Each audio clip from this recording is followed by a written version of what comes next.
जय गणेश पाहि मां, जय गणेश रक्ष मां।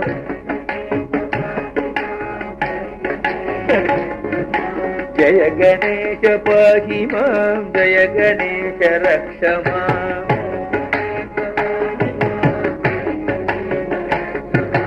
जय गणेश जय गणेश जय गणेश पाहि मां।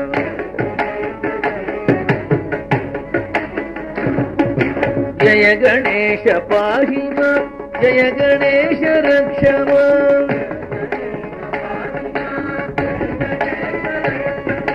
जय गणेश जय गणेश जय गणेश पाहि मां।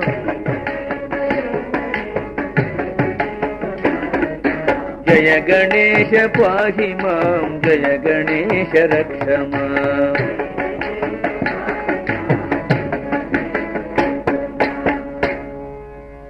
जय विघ्न विनायक मूर्ति के தேவா. அரிது அரிது மானிடனாய் பிறத்தல் அரிது.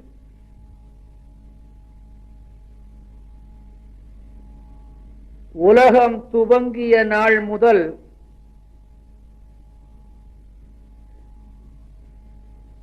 போதுமா? சந்தோஷம்.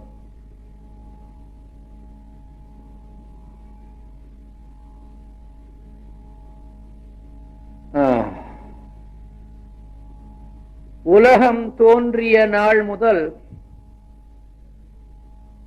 பெரியோர்கள் நமக்கு இதை அறிவுறுத்திக் கொண்டே வருகிறார்கள்.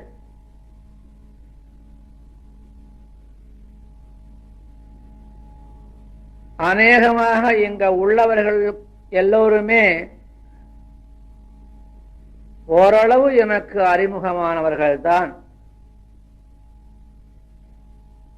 ஒவ்வொரு சமயம் வர்ற பொழுது ஏதாவது கதை சொல்லுவேன். இப்போ ரொம்ப பேர் இன்னைக்கு என்ன கதைன்னு காதை தீட்டி கொண்டுதான் வந்திருக்காங்க. அவங்களுக்கெல்லாம் ஒரு ஏமாற்றம். ஆரம்ப காலம் கடந்த 10 ஆண்டுகளாக உங்க சிங்கப்பூருக்கு எப்படியோ வந்துகிட்டு இருக்கேன். இங்க வரவேணும்னு எனக்கு அவசியம் இல்லை. இதனால எனக்கு லாபம் கிடையாது. இருந்தாலும் ஏன் வருகிறேன் என்றால், ஒரு சில தூய்மையான உள்ளங்கள் குருஜி இங்கு வர வேண்டும், நம்முடைய சமயத்தை சார்ந்தவர்களுக்கு நல்லுபதேசங்கள் செய்ய வேண்டும், நம்முடைய சமயத்தில் உள்ளவர்கள் சமயத்தை அறிந்து நற்கதி பெற வேண்டும், ஆண்டவனுடைய அருள் அவர்களுக்கும் கிடைக்க வேண்டும் என்று ஒரு சில நல்ல உள்ளங்கள் அவ்வப்பொழுது நினைக்கின்ற காரணத்தினால் என்னுடைய குருநாதரும் திருவுளம் புரிந்து அனுப்பி வைக்கிறார்.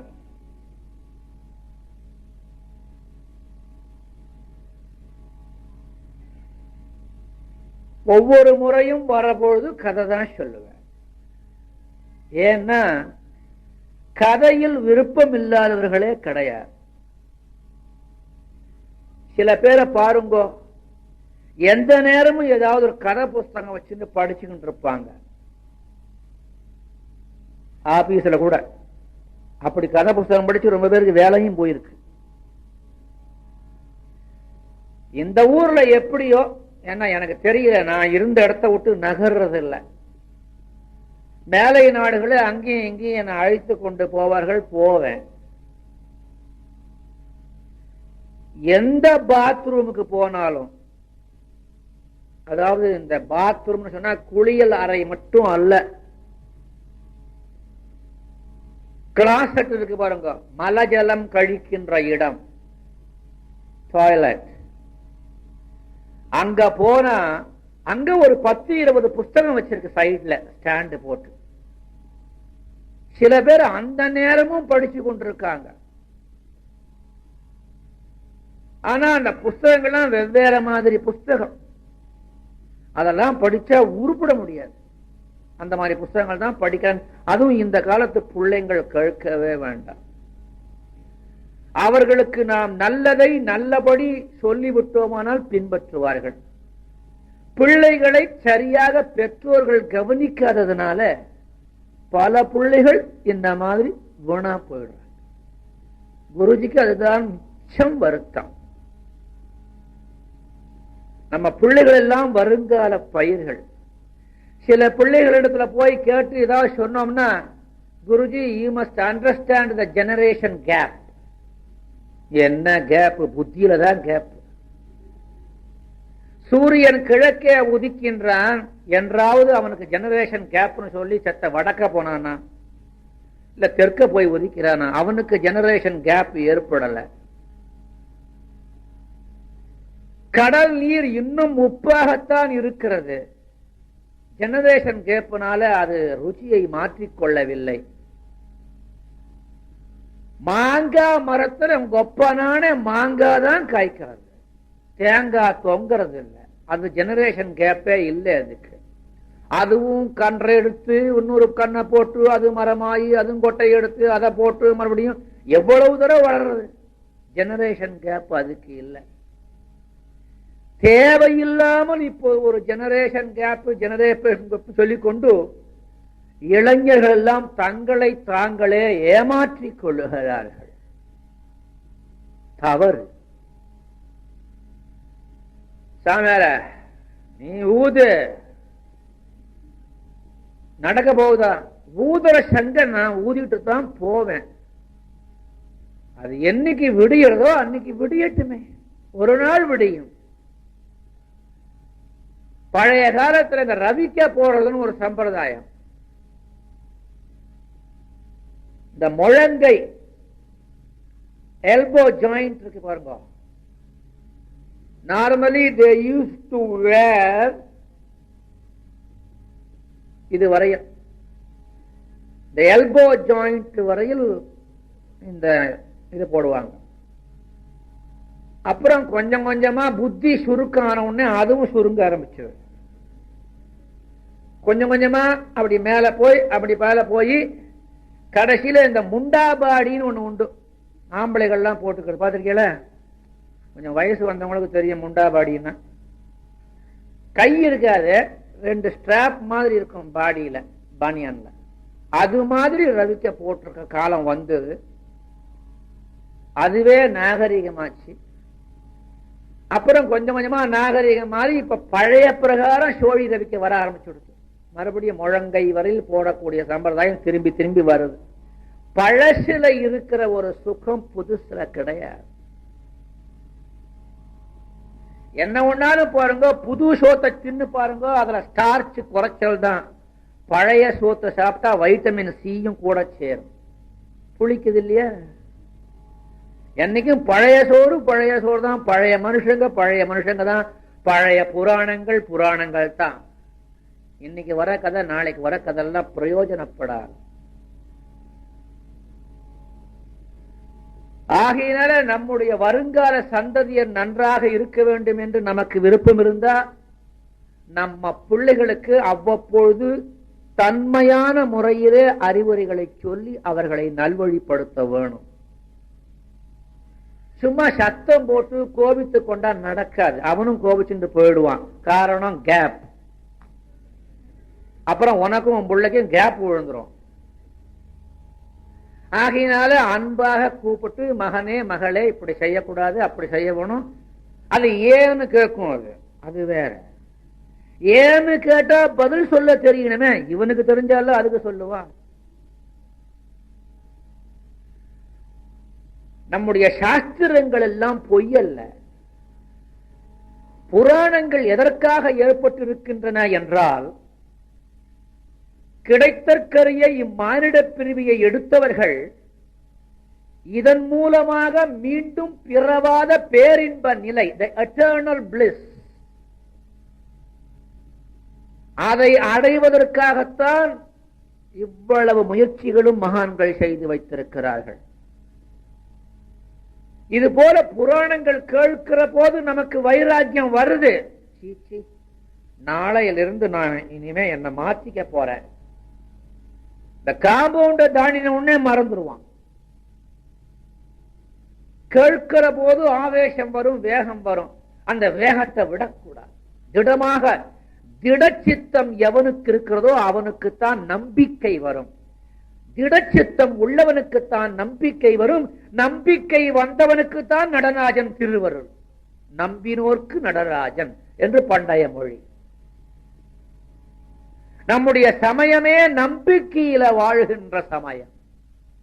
அது மட்டுமா? இந்த பூ உலகை எடுத்துக்கொள்ளுங்கள்.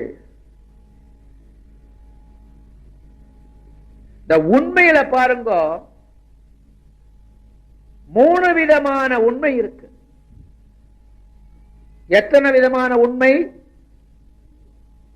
என்ன குருஜி, உண்மைன்னா ஒண்ணுதானே, 3 விதம் இருக்க முடியுமான்னு நீங்க கேட்பீங்க. சற்று ஆராய்ந்து பார்த்தால் விளங்கும். உண்மை அது முதல் தரம். முற்றிலும் உண்மை அது இரண்டாவது. பொய்யான உண்மை உண்ட.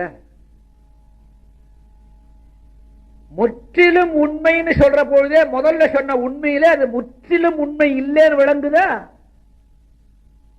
அப்ப உண்மை என்று ஒன்று, முற்றிலும் உண்மை என்று ஒன்று உண்டு, பொய்யான உண்மை என்று ஒன்று உண்டு. அது எப்படி?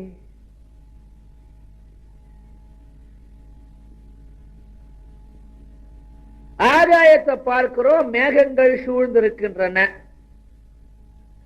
மேகங்கள் சூழ்ந்திருக்கிறத பார்த்தாக்க மழை வரும்னு தோணுது. இது உண்மை. விளங்குதா? இது பொதுப்படையான உண்மை. உண்மையை பொதுவான உண்மை என்று வைத்துக் கொள்ளலாம். பொதுவான உண்மை. மின்சாரத்தை போட்டா ஃபேன் சுத்தும், இது உண்மை. சுவிட்சை தட்டினா பல்பு நல்ல பல்பா இருந்தா எரியும், வெளிச்சம் கொடுக்கும், உண்மை. கால்களினாலே நடக்க வேண்டும், உண்மை. வாயினாலே பேச வேண்டும், உண்மை. இது பொதுவான உண்மை. பொய்யான உண்மைக்கு போயிட்டு அப்புறம் முற்றிலும் உண்மைக்கு போவோம். அடுத்தது பொய்யான உண்மை.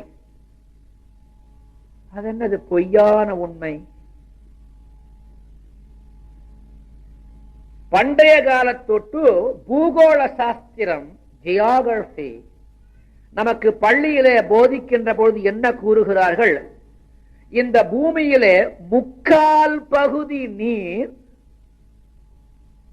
1/4 பகுதி நிலம் என்று கூறுகிறார்கள். சரிதானா நான் சொல்றது? என்னையா இல்லைன்னா இல்லைன்னு சொல்லுங்க, ஆமானா ஆமான்னு சொல்றதுக்கு வெக்கமா? 3/4 பகுதி நீர், 1/4 பகுதி நிலம்னு சொல்றாங்க. என்ன சொல்றேன்? சரிதானா? இது பொய்யான உண்மை. அது எப்படி? சரி, ஒரு பக்கெட் நிறைய ஜலம் இருக்கு, முழுக்க இருக்கு ஜலம், பக்கெட் முழுக்க. இப்ப சொல்லுங்க, இந்த பக்கெட்டுக்குள்ள ஒரு கல்ல போட்டா அது எங்க போய் விழும்? சொன்னாதான் மேற்கொண்டு கதை. யாராவது சொல்லுங்க. என்ன குருஜி இது தெரியாதா உங்களுக்கு? இது தெரிஞ்சுக்கிறதுக்காவா சிங்கப்பூர் வந்திருக்கீங்க? உங்களுக்கு தெரிவிக்கதான் வந்திருக்கேன். பக்கெட்டுக்குள்ள இந்த தண்ணியில ஒரு கல்ல போட்டா என்ன செய்யும்?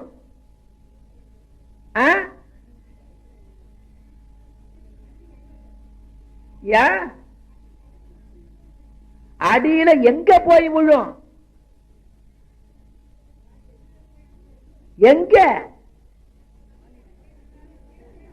கீழே போய் விழும். சரியா? எங்க போய் விழும்? கீழே பக்கெட்லயே விழும். சரிதானா?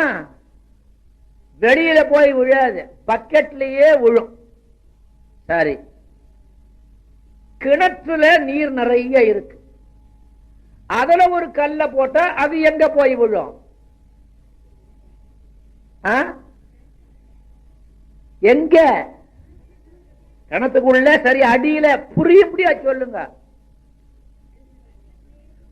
கிணத்து அடியில தரையில போய் விழும். சரிதானா? சரி. இப்ப முக்கால் பகுதி கடல் இருக்கு இல்லையா? கடல்ல எந்தாவது ஒரு பகுதியில ஒரு பெரிய கல்லை தூக்கி போட்டா அது எங்க போய் விழும்? நிலத்துல விழுமா, நீர்லயே இருக்குமா? அது எப்படி நீர்ல இருக்க முடியும்? கல்லு கனமாச்ச. கடல்ல போட்ட கல்லு எங்க போய் விழும்? அடியில போய் நிலத்துலதான் விழும். எங்க போனாலும் ஆழம் போக போக தரை தட்ட வேணுமே. தரை தட்டாமல் இருக்க முடியாது. ஜலம் அப்படியே அந்த இடத்துல தொங்குமா? தொங்காது. ஆக கடல்ல எந்த இடத்துல கல்ல போட்டாலும் அது 3 மைல் 4 மைல் 5 மைல் ஆழமா இருந்தாலும் போய் தரையை தட்டும். இப்ப சொல்லுங்க, முழுக்க முழுக்க தரைதான் நிறைந்திருக்கிறது. தரையில முக்கால் பகுதி நீர் மூடிக்கொண்டிருக்கிறது. ஆனா முக்கால் பகுதி நீர், கால் பகுதி நிலம்னு சொல்றமே, அது உண்மையா இருந்தாலும் பொய்யான உண்மை. முற்றிலும் உண்மை. அது நம்ம சமாச்சாரம். ஒரு நாளைக்கு செத்து போவோம், ஒரு நாளைக்கு நாம் இறந்து விடுவோம். மீண்டும் பிறப்போமா பிறக்க மாட்டோமோ அது தெரியாது.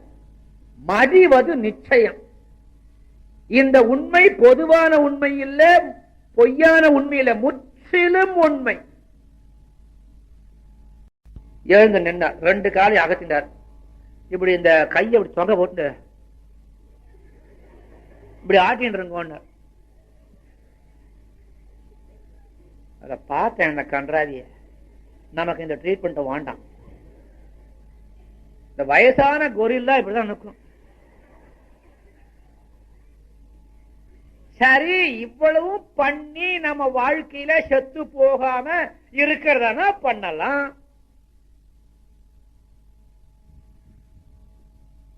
யமனோலை வந்தவுடனே இத்தனை மருந்துகளும், இத்தனை தேகாபியாசமும், இத்தனை யோகாசனங்களும், இத்தனை பட்டம் பதவி பவுஷு அந்தஸ்து, இது உன் கூட வருமாடா கண்ணா?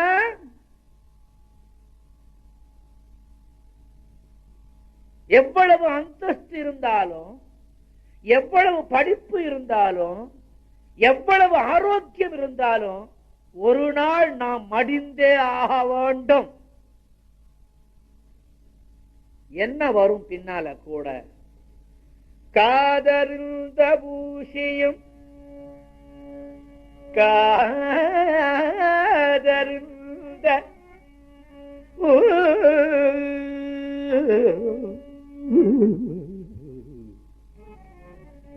காதறிந்த பூஷியும் வராது கண்கடை வழிக்கு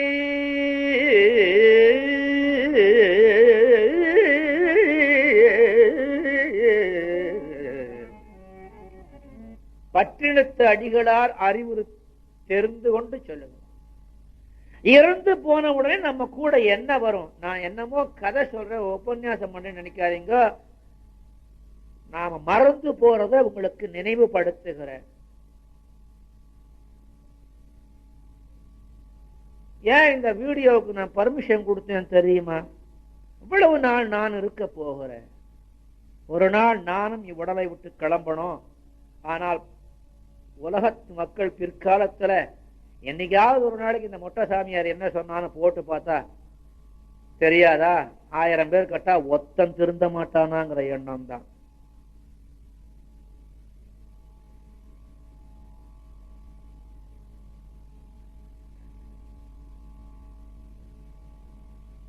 ஐம்பொறியும் கரணங்களும் வாயும் ஆடி அடங்கிடும் போது, ஐம்பொறியும் கரணங்களும் வாயும் ஆடி அடங்கிடும் போது, மரண படுக்கையில படுத்துக் கொண்டிருக்கிற போது என்ன ஏற்படும்? காது கேட்காது, கண்கள் பார்வையை இழந்துவிடும், மூக்கு சுவாசிப்பதற்கு மறந்துவிடும், மனம் ஒடுங்கிவிடும், நாக்கு பேச முடியாது. இப்படி ஒரு நிலை நமக்கு தேவைதானா? அதுக்கு முன்னாடி என்ன ஆகும்? நீடு கபம் கோழை ஈழை நெருக்கி நம் நெஞ்சை அடைத்திடும் போது கப்பம் கட்டிக்கும். சாவரத்துக்கு முன்னால ஆரம்பம். இதெல்லாம் அப்ளிகேஷன் சம்மன். கபம் கட்டிக்கும். இந்த சளி நெஞ்சில போய் மாட்டிக்கும்.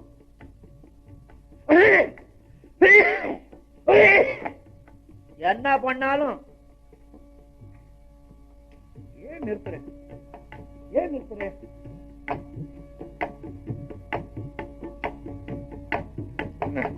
கபம் கட்டி விட்ட இந்த நெஞ்சுக்குள்ள கபம் கட்டிக்கும். இந்த சனிய மேலையும் போவாது, கீழையும் வராது. நீடு கபம் கோழ ஈழைன்னு ஈழ வேற. நாக்குல குழ குழா குழ குழான்னு ஈழ வந்து விழும்.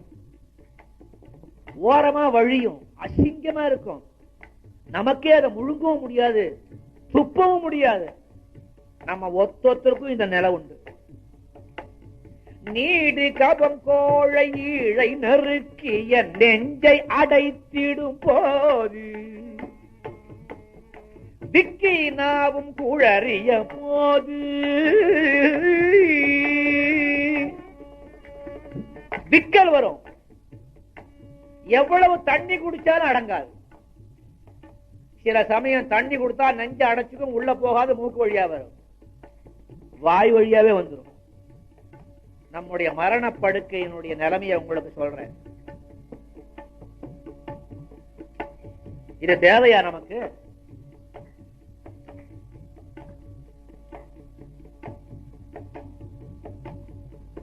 யமகிங்கரர்கள் வந்து பாசத்தை விட்டு இழுப்பான். வந்து யமதூதர் வளைந்து பிடித்து நம்மை வாவென்று இழுத்திடும் போது வந்து யமதூதர் வளைந்து பிடித்து நம்மை வாவென்று இழுத்திடும் போது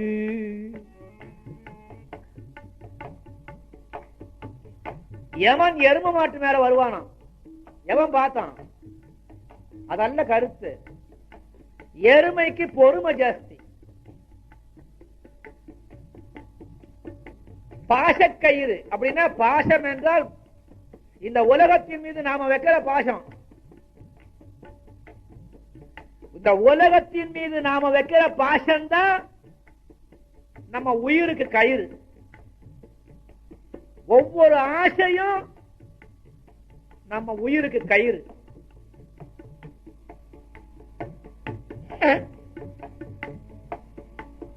வந்து யமதூதர் வளைந்து பிடித்து நம்மை வாவென்று இழுத்திடும் போது வரமாட்டேன்னு சொன்னா விடுவானா? வெளியில போன மூச்சு மறுபடியும் உள்ள இழுக்க முடியாது.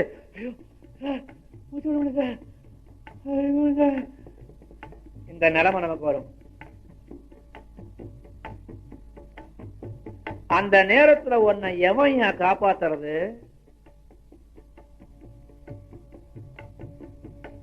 உற்றார் பெற்றார் உறவினர் சுத்தி வந்து நிற்பான்.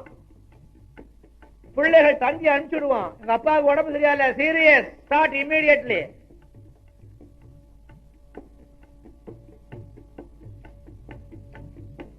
எல்லா பந்துக்களும் வருவாங்க. பக்கத்துல பொண்டாட்டி நிற்போம், பக்கத்துல வீட்டுக்காரன் நிற்பான், பிள்ளைங்கள் நிற்கும், கடன் கொடுத்தவன் நிற்பான். ஒருத்தனாவது உன்னை காப்பாற்ற முடியுமா?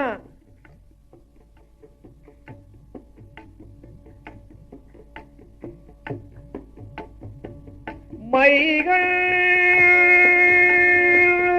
வரும்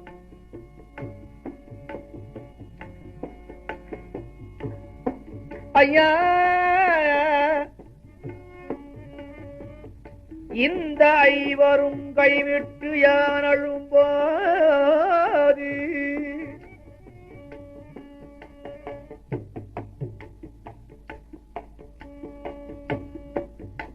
மகாபாரத கதை கேட்டிருக்கோம். நடுச்சபையில திரௌபதியை மானபங்கம் பண்ணுகிறார்கள் கௌரவர்கள். துரியோதனுடைய தம்பி துச்சாசனம் உத்தம பதிவிரதியான திரௌபதிய நடுச்சபைக்கு அழைச்சிட்டு வந்து அவளை துயருரிக்கிறான். தர்மத்தையே நினைத்துக் கொண்டிருந்த தர்மர் இருக்கான்,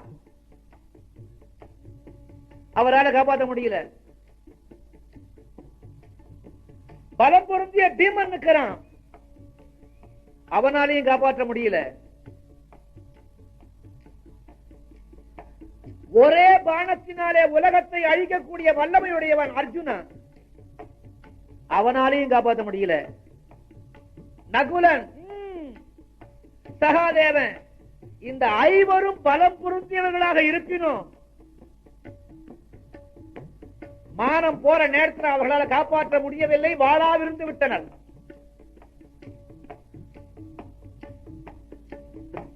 பீஷ்மர் பெரிய தபஸ்வி, அவரும் சும்மா இருக்கார். விதுரனால வாயை திறக்க முடியல, கிப்பர் கல்லாகி விட்டார். இது கதை. தத்துவம் என்ன? நம்முடைய உயிர் இருக்க, அதுதான் திரௌபதி. இந்த ஐம்புலங்களும் தான் பஞ்ச பாண்டவர்கள்.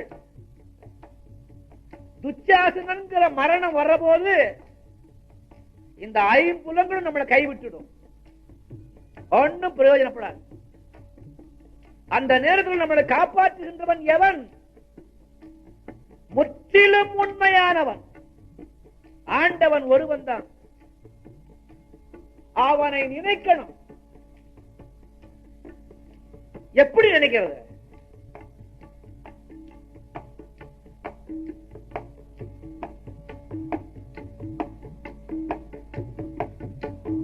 ஊற்றவர் பெற்றவர் சுற்றமும் மற்றவர் ஓவென்று நின்று அழும் போது, உற்றவர் பெற்றவர் சுற்றமும் மற்றவர் ஓவென்று நின்று அழும் போது, உயிர் ஓசைகள் ஓய்ந்திடும் போது மனம் எண்ணிடுமோ தெரியாது, மனம் எண்ணிடுமோ தெரியாது. அந்த அந்தியம் நீ வர இன்றே அழைத்தேன், அருள் செய்திடுவாய் மகாதேவம்.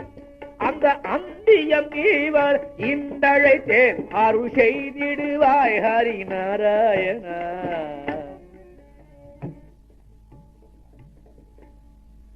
அந்த நேரத்தில் ஆண்டவன் ஒருவன், முற்றிலும் உண்மையானவன் ஆண்டவன் ஒருவன் தான்.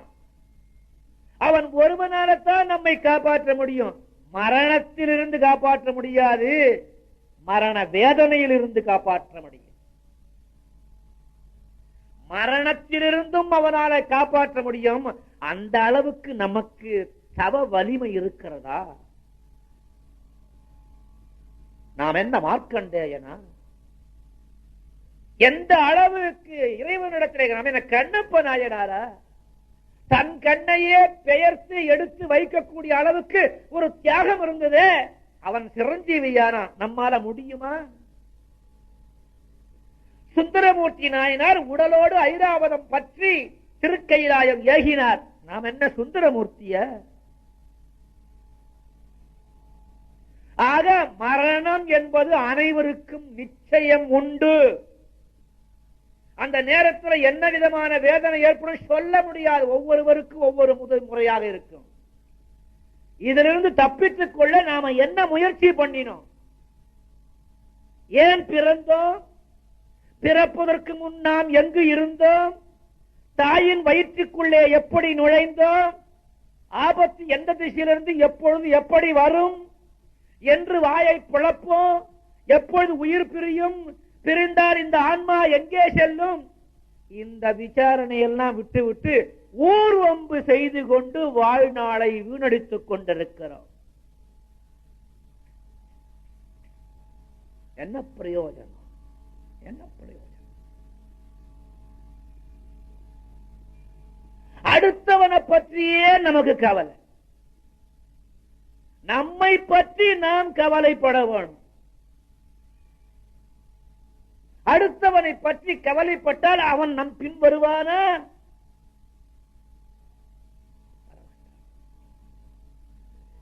நமக்கு நாமே விசாரணை செய்து கொள்ள வேணும். நான் யார், நான் யார், நான் யார், நான் யார் என்று கேள்வி கேட்கணும். நான் தான் சுப்பிரமணியம், உங்க அப்பா வச்ச பேரு.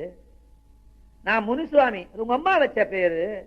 நான் துர்ராஜ், பந்துக்கள் வச்ச பேரு. உனக்குன்னு என்ன பேர் உண்டு? வயிற்றுக்குள்ள இருந்தியா? அப்ப உன் பேர் என்ன? 10ஆம் நாள் தானே பேர் வைக்கிறாங்க. அந்த 9 நாளும் உன் பேர் என்ன? பேர் இல்லாம பிறக்கிறோம், இடையிலே பேரை பெறுகிறோம். போன உடனே பேருகிறு ஒண்ணு இல்ல, மொத்தமும் போச்சு. பிறந்த போது எப்படி வந்தோமோ அப்படியே போகிறோம். இதுதான் என் வாழ்க்கை, இதுதான் என் உலகம், இதுதான் என் சம்சாரம். இது தேவையா நமக்கு? எண்ணி பார்க்க வேணும். மாயை, இக்னரன்ஸ், இல்லூஷன் மறைக்கிறது நம்ம.